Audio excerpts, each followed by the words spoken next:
So today marks the 110th anniversary of the sinking of the Titanic. And who doesn't know about the Titanic? Everybody knows about the Titanic.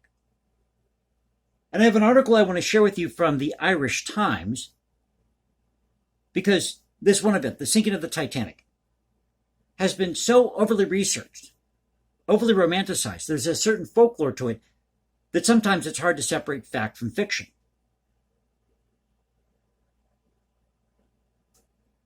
So it says here, 110th anniversary of Titanic to take place in Cove over the weekend. And they have a picture here of one of the life jackets from the Titanic. Shout out to everybody who's watching in Ireland, part Irish myself. Was really surprised, talked about this in a previous video, that I'd gotten a comment from somebody who lived in Cardiff, because the Cardiff Philharmonic recently canceled this all Tchaikovsky concert. So you got to hear from somebody who was in the thick of it. 110th anniversary of the sinking of the Titanic with the loss of 1,504 lives will be remembered in Cove this weekend. Actually, this is an article that came out last week, April 7th. So he's talking about these events that happened this past weekend. Members of the British Titanic Society, also known as the BTS, will travel to the Cork harbor town to lay a wreath at this spot that the White Star Liner departed from on her ill-fated maiden voyage. Over 80 members of the British Titanic Society will travel to Cove for the Society's 2022 convention, where they will travel to Rosh's Point on Friday to lay a wreath at the point from where the liner departed from Ireland en route to New York. And I believe New York was its final destination. Quote, Titanic arrived in Cove, or Queenstown as it was then known, at approximately 11:30 a.m. on April 11th, 1912, dropping anchor at around 12:15 p.m. 2 miles off Rosh's Point and the tenders, PS America and PS Ireland ferried mail and passengers between the Shy and shore, said BTS spokeswoman Jess Sweetingham. Quote, 8 passengers departed the ship, which had left Southampton on April 10th, and 123 passengers, mainly third class, boarded and then sailed from Cove at 1:30 p.m. on April 11th.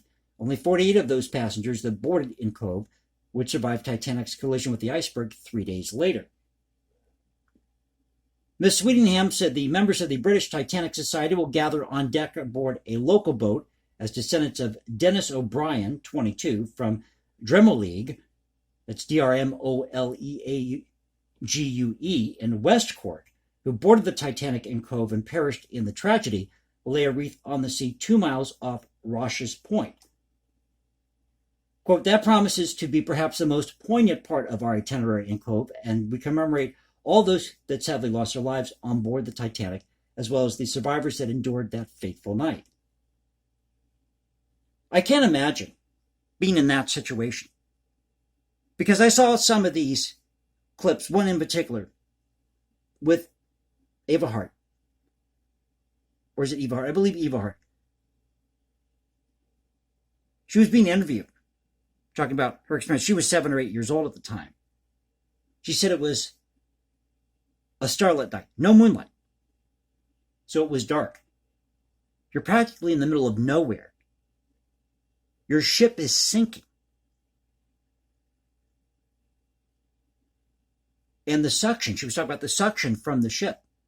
And when they rowed away, she described the iceberg as being somewhat behind the ship.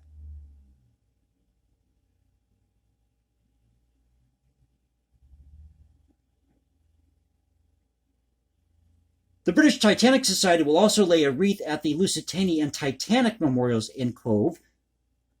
BTS chairman David Scott Bedard, last name B-E-D-A-R-D, said members of the society, including descendants of those involved in the tragedy, were delighted to be visiting Cove after COVID-19 delayed the visit. Quote, we are thrilled to be officially visiting Cove for the first time. Queenstown was, of course, Titanic's last port of call, and for those who perished in the tragedy, the last time they saw land.